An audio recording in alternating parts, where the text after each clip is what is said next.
रोहन जी, ये घुसपैठियों के खिलाफ काम एंटी मुस्लिम कैसे हो सकता है? मैं इस अनुराग भदौरिया की थ्योरी को समझने को तैयार नहीं हूं। घुसपैठिए देश विरोधी होते हैं, देश के खिलाफ होते हैं। ये एंटी मुस्लिम या एंटी हिंदू कहां से आ गए? रोहन गुप्ता रिप्लाई। अनुराग भदौरिया सुनिए, सुनना भी सीखिए। देखिए, ये ऐश्वर्या जी रोहन तो जी, मानसिकता है ना, इनके लिए अपनी वोट बैंक की राजनीति के लिए, तुष्टीकरण की राजनीति के लिए देश भी पीछे छूट जाए, कोई आपत्ति नहीं है इनको। और ये मुद्दा सिर्फ यहां पे नहीं उठा, झारखंड में भी उठा, ये मुद्दा हर जगह उठा, दिल्ली में भी उठा, और हर बार उन्होंने उनका समर्थन किया।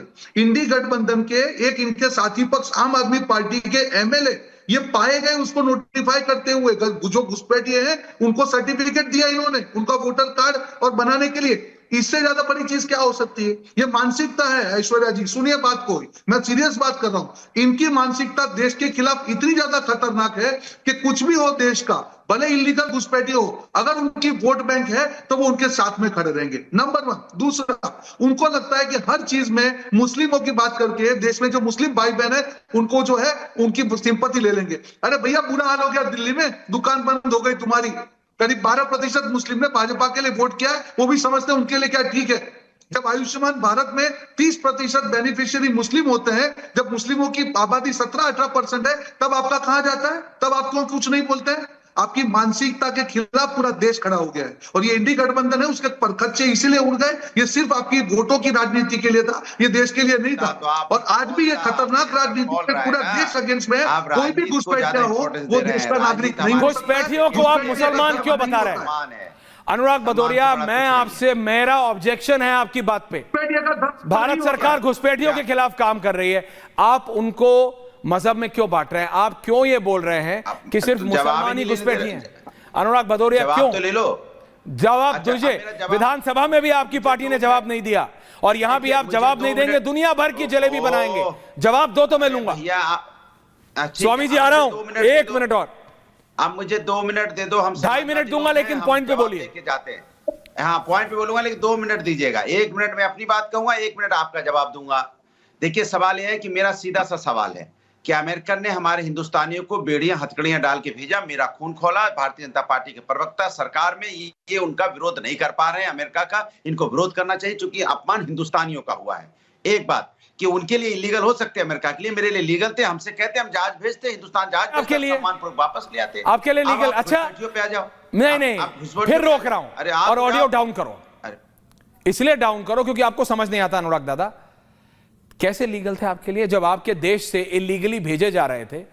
एक 16 साल के बच्चे को पता है कि अगर उसे इलीगली अमेरिका जाना है तो कौन से रूट से जाना है, और आप मुझे कह रहे हो कि हमारे नेताओं को नहीं पता है। आप मुझे यह कह रहे हो कि लखनऊ में वो 12, 13, 14, 15 सेंटर, पंजाब में वो 165 सेंटर, हरियाणा में 74 सेंटर, नई दिल्ली में, देश की राजधानी में 125 से ज्यादा सेंटर, मुंबई में, बेंगलोर में, हैदराबाद में हजारों सेंटर इस देश में चल रहे हैं। 16 साल के एक बच्चे को पता है, चाहे उसे आइल्स के एग्जाम में अंग्रेजी बोलनी आती हो या ना आती हो, उसे पता है कि डंके लगा के कैसे जाया जाता है। और आप कह रहे हो कि वो आपका, हमारा सिस्टम, हम अपनी गलती के लिए जब तक अपने आप को जिम्मेदार नहीं ठहराएंगे कि यस वी वर रॉन्ग, वो हमारे अपने हैं, we will take them back and we will always, हम उनको वापस लेंगे, हम उनको बताएंगे। लेकिन वो अपने देश के लिए काम कर रहा है, आप अपने देश के लिए क्या कर रहे हो? जब आपके नेता घुसपैठियों के खिलाफ बात करने के लिए बोलते हैं अनुराग भदौरिया, तो आप खड़े होकर बोलते हो नहीं नहीं नहीं, वो एंटी मुस्लिम। आपके नेताओं ने विधानसभा में बोला है, विधानसभा में। अनुराग जी, उम्मीद करता हूं आप भी एक दिन जाएंगे, लेकिन वहां ऐसा नहीं बोलेंगे। यहां पे आप जलेबी बनाने में लग जाते हैं, मुस्कुराने से नहीं होगा।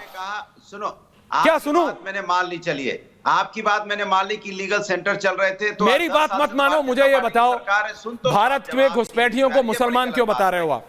अरे भारत में घुसपैठियों को मुसलमान क्यों बता रहे हो? आपने कहा सेंटर चल रहे थे तो जवाब ले लीजिए। मैं कह रहा हूं 10 साल से भारतीय जनता पार्टी की सरकार सेंटर में है, और जो वहां से माइग्रेंट आए हैं, जो गए थे, उन्होंने बोला कोई 6 महीने पहले गया था, कोई साल भर पहले गया था। तो 10 साल सरकार भारतीय जनता पार्टी क्या कर रही थी भैया? मैं पूछना चाहता हूं। सबकी भैया, 8 साल से सरकार भारतीय हमाम में सब बराबर है, आप रोजगार नहीं दे पा रहे, हमाम में सब बराबर है, लेकिन और हमारे लोग हमाम में सब बराबर है। लेकिन अनुराग भदौरिया ने एक शब्द नहीं बोला कि ये भारत सरकार या उत्तर प्रदेश सरकार के घुसपैठियों के खिलाफ एक्शन का समर्थन क्यों नहीं कर रहे।